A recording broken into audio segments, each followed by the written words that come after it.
रूस और यूक्रेन के बीच का तनाव खत्म होने का नाम नहीं ले रहा है। पूर्वी यूरोप में यूक्रेन और रूस के बीच की तनातनी अब तक के सबसे मुश्किल दौर में पहुंच गई है। यूक्रेन के पूर्वी इलाके में हिंसा हुई। रूस समर्थक विद्रोही इस इलाके में धमाके कर रहे हैं। हाल ही में विद्रोहियों के हमले में यूक्रेन के 2 सैनिकों की मौत हो गई थी। अमेरिका का कहना है कि रूस कभी भी यूक्रेन पर हमला कर सकता है। युद्ध की आशंका के बीच रूस ने बैलिस्टिक और क्रूज मिसाइलों के साथ परमाणु अभ्यास शुरू कर दिया है।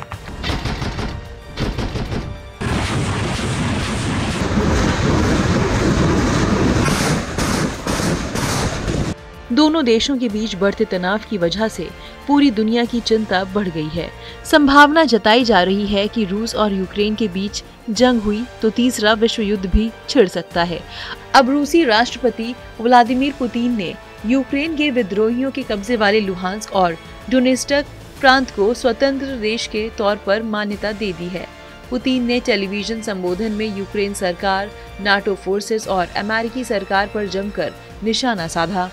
रूसी राष्ट्रपति ने 2 टूक लहजे में कहा कि यूक्रेन अमेरिका की कॉलोनी बन चुका है, जहां कठपुतली सरकार चल रही है। पुतिन के इस बयान पर यूक्रेन के राष्ट्रपति जेलेंस्की ने कड़ी प्रतिक्रिया देते हुए कहा कि हम डरते नहीं हैं। जेलेंस्की को अभी भी पश्चिमी देशों के समर्थन की उम्मीद है। पुतिन ने चेतावनी देते हुए कहा, यूक्रेन नाटो में शामिल होता है तो ये रूस के लिए सीधा खतरा होगा। हम यूक्रेन से मांग करते हैं कि वो तुरंत सैन्य कार्रवाई बंद कर दें। अगर ऐसा नहीं हुआ तो जो भी खून खराबा होगा उसकी जिम्मेदारी कीव में बैठी सरकार की होगी। आज यूक्रेन न सिर्फ रूस के साथ अपने साझा अतीत को खारिज कर रहा है, बल्कि रूस को कमजोर करने के नाटो एजेंडे में मददगार भी साबित हो रहा है।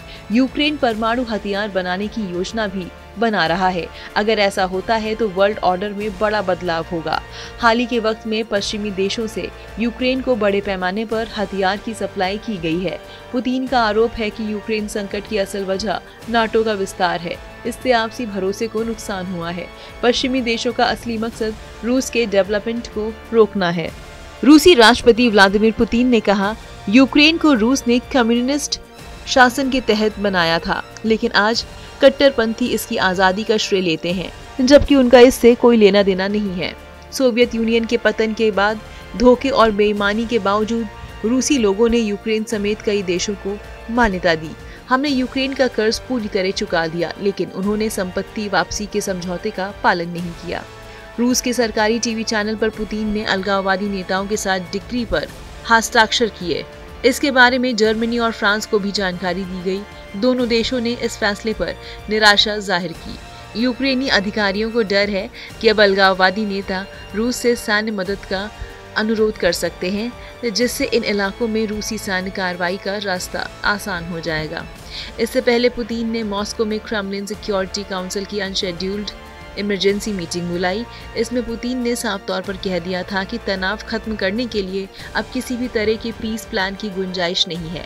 रूस के इस ऐलान पर अमेरिका ने अपनी कड़ी प्रतिक्रिया दी है। व्हाइट हाउस की प्रेस सचिव जेन साकी ने कहा है कि राष्ट्रपति जो बाइडेन जल्द ही एक आदेश जारी करेंगे जो अमेरिकी नागरिकों को लुहांस्क और डोनेट्स्क क्षेत्र में इन्वेस्टमेंट से रोकेगा। अमेरिका के अलावा EU और ब्रिटेन भी पाबंदियां लगाने की बात कर रहे हैं। इस वीडियो पर क्या है आपकी राय? कमेंट सेक्शन में जरूर बताएं। देश विदेश की तमाम बड़ी खबरों से जुड़े रहने के लिए आप सब्सक्राइब करें हमारा YouTube चैनल TV9 डिजिटल।